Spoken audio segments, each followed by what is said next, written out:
Hola, ¿qué tal? Mi nombre es Diego, soy residente de traumatología y ortopedia y el día de hoy vamos a hablar sobre la fisiología articular de la cadera, segunda parte.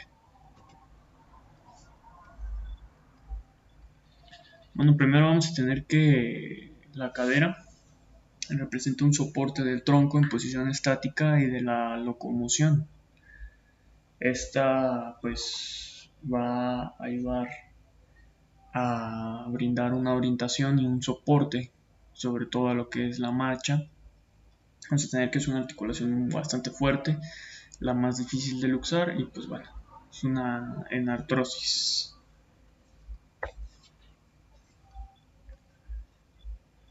Vamos a comenzar hablando de lo que son los ligamentos de la cadera, los cuales se van a encontrar en su cara anterior y en su cara posterior. En la cara anterior pues vamos a tener primero lo que es el ligamento iliofemoral, el cual posee dos haces. Con el 1A vamos a tener ala superior o el ilioperocanterio, siendo el más fuerte de estos dos, una medición de 8 a 10 milímetros y el cual va a estar reforzado por el ligamento iliotendinotrocanterio, que está subrayado con la letra D en la imagen de la izquierda. El terrón recurrente del músculo recto femoral con la línea E y la lámina fibrosa del limbo acetabular. Vamos a tener también que en la misma cara anterior el mismo ligamento iliofemoral tiene un haz inferior o iliopetrocantiniano, que sería el que está subrayado con la línea 1B, y el otro ligamento que tendríamos sería el pubofemoral.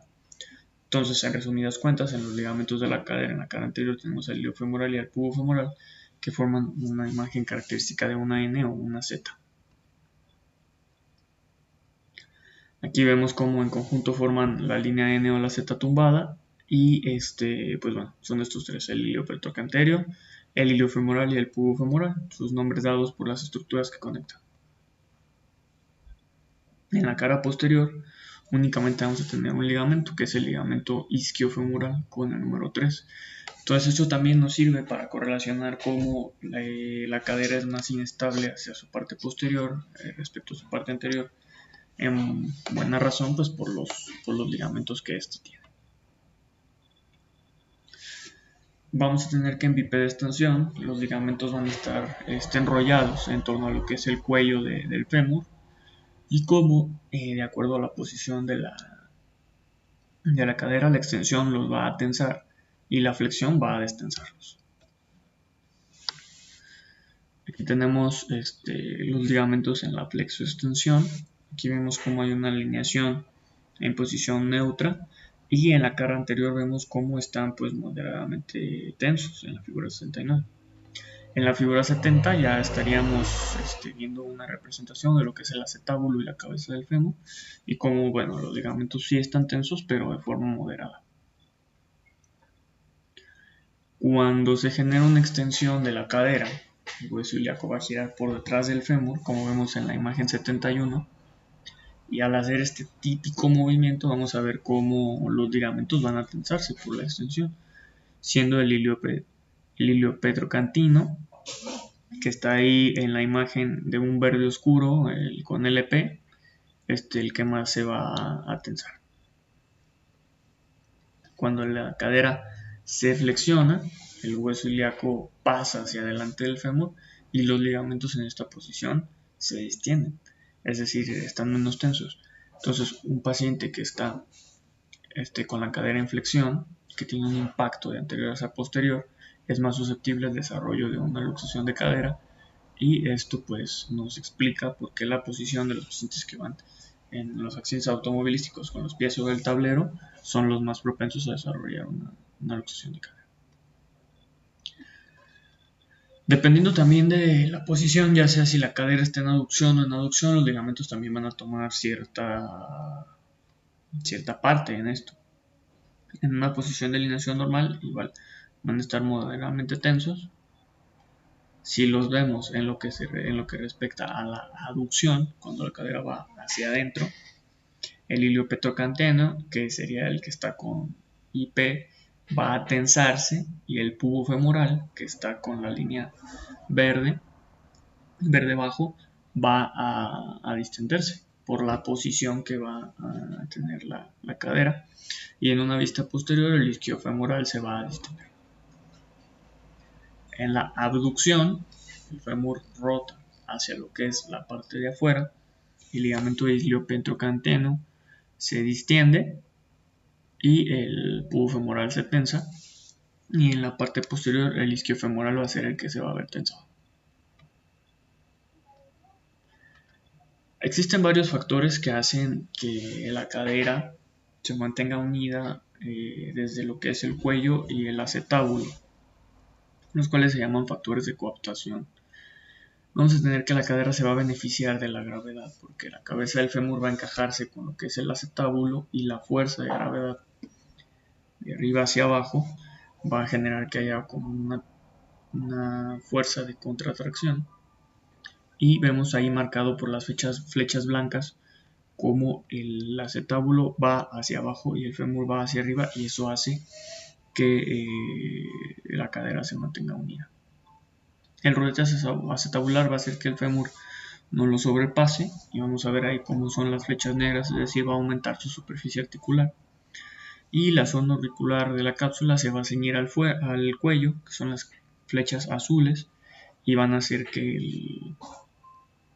factores que van a ayudar pues a que el fémur se mantenga unido al acetábulo.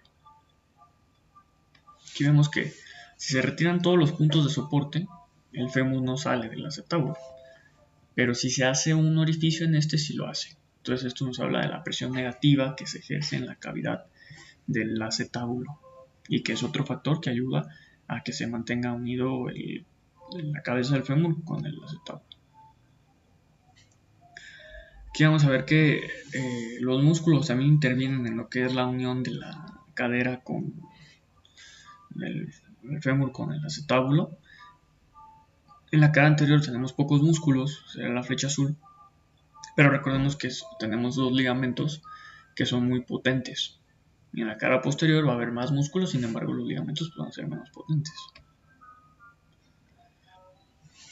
Aquí vemos esta imagen descriptiva de los ligamentos en extensión y los ligamentos en flexión de la cadera.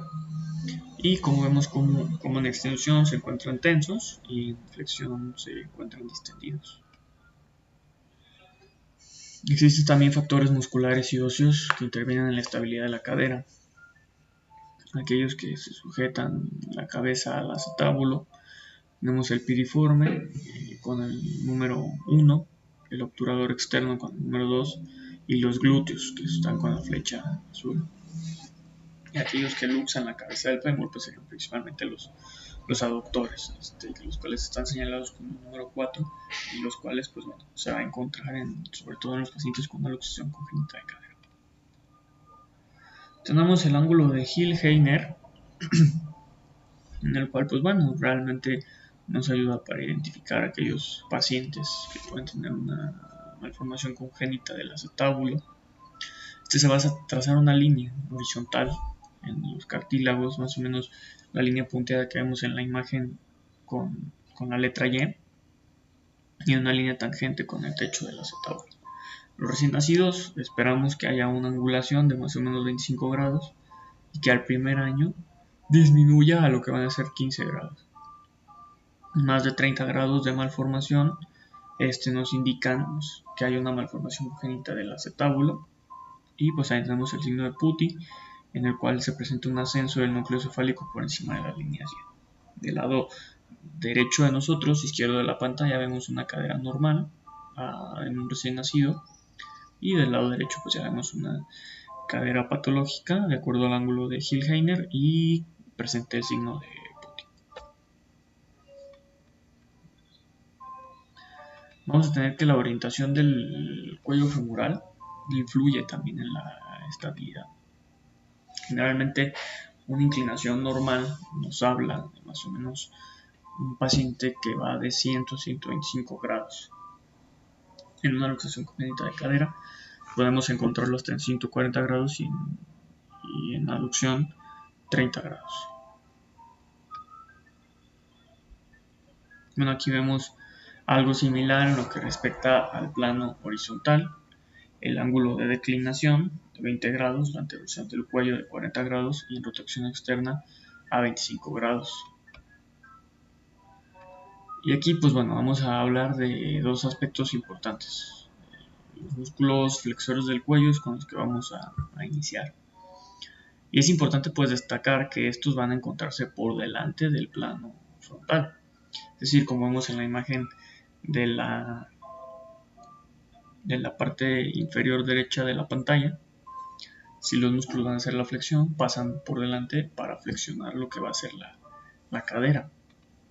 Y ya del lado izquierdo, vemos que se encuentran ahí los músculos, como puede ser el psoas, el número 1, el ilíaco con el número 2, el sartorio con el número 3, que vemos mejor del lado derecho del paciente, el cual también es accesorio en la abducción y en la rotación externa, el recto femoral, que es importante y que depende de la flexión de la rodilla, y pues el tensor de la fascia látea.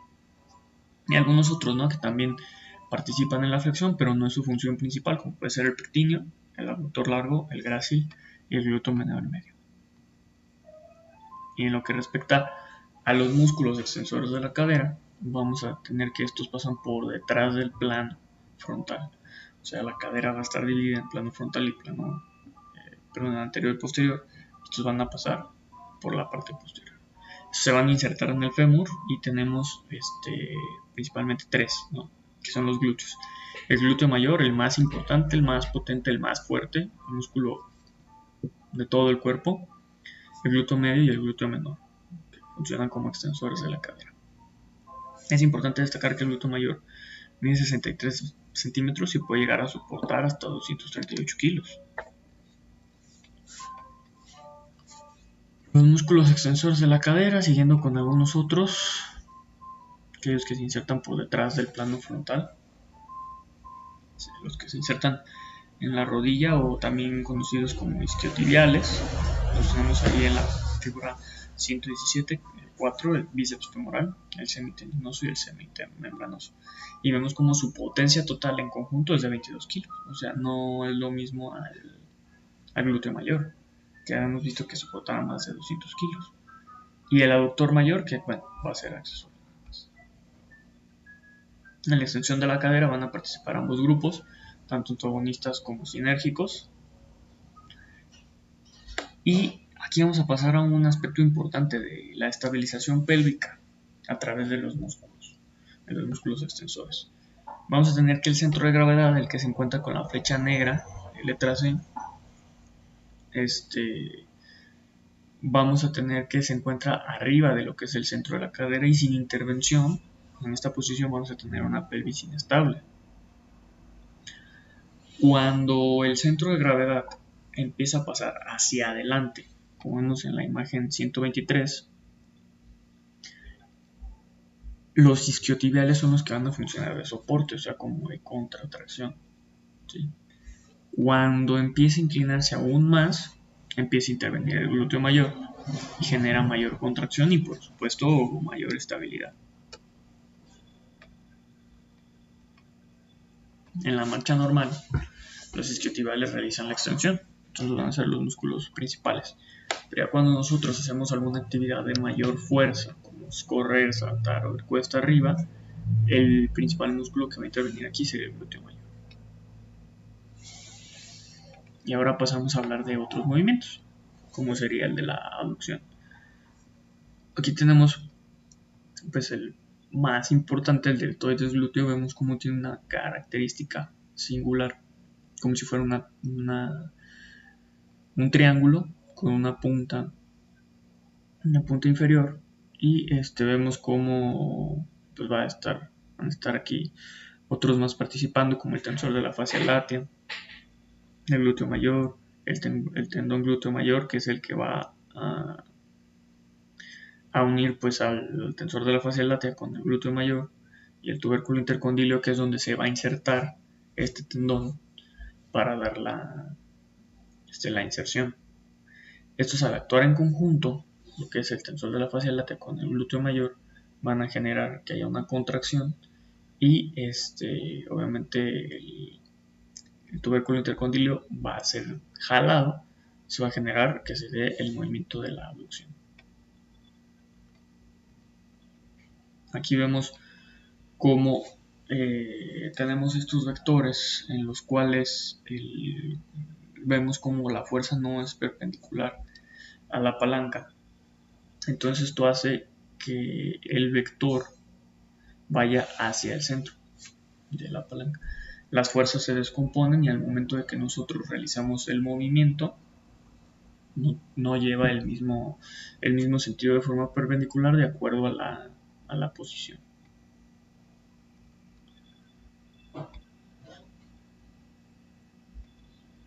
Aquí vamos a tener que la pelvis va a tener un equilibrio transversal. Cuando está en un apoyo bilateral, pues va a haber un equilibrio entre los aductores y las aductores y la pelvis pues va a estar en una posición estable, típicamente en la posición de firmes. Si hay un predominio de algunos sobre otros, ya sea de los aductores sobre los abductores o viceversa, entonces la pelvis va a sufrir un desplazamiento, como veríamos en la imagen 138. Cuando nosotros apoyamos sobre un solo lado de la pelvis, el equilibrio va a estar dado por lo que van a ser los músculos aductores. La pelvis va a funcionar como un brazo de palanca contra la gravedad, el cual en la imagen vemos ilustrado con la letra G. Y el peso es lo que va a dar otra fuerza de arriba hacia abajo, que va a estar representado con el punto P. El punto de apoyo de la cadera va a estar dado por la letra O y la fuerza del glúteo medio sobre la fosa ilíaca izquierda, que está representada sobre la letra E, y es lo que va a actuar como una especie de palanca que va a permitir que la pelvis esté estable. Aquí tenemos en el apoyo unilateral, vemos como la marcha pues va a estar dada de forma normal. Cuando hay una alteración de esto, se va a presentar un signo clásico que es el signo de Duchenne-Trendelenburg, en el cual hay una parálisis y debilidad de los glúteos menor y mediano, y vemos como el paciente en compensación va a aventar todo el cuerpo, principalmente lo que es el tronco superior, hacia un lado y hacia otro para no perder el equilibrio y caer. Finalmente pues vamos a hablar de los músculos aductores, los cuales permiten, como su nombre lo dice, que la cadera realice la aducción. Tenemos al músculo pectíneo con el número 10, al músculo aductor corto con el 14, al aductor largo con el 13 y al músculo grácil. Y bueno, se menciona que son de mucha importancia en ciertos deportes, como por ejemplo las personas que hacen la equitación y aquellos pacientes que participan en el esquí. Bueno, esto es lo que yo les voy a hablar el día de hoy sobre la fisiología articular de la cadera. No parte nada más porque el capítulo es largo, entonces esto es nada más la segunda parte. Me basé en el libro de Capagni, Fisiología Articular, sexta edición. Muchas gracias.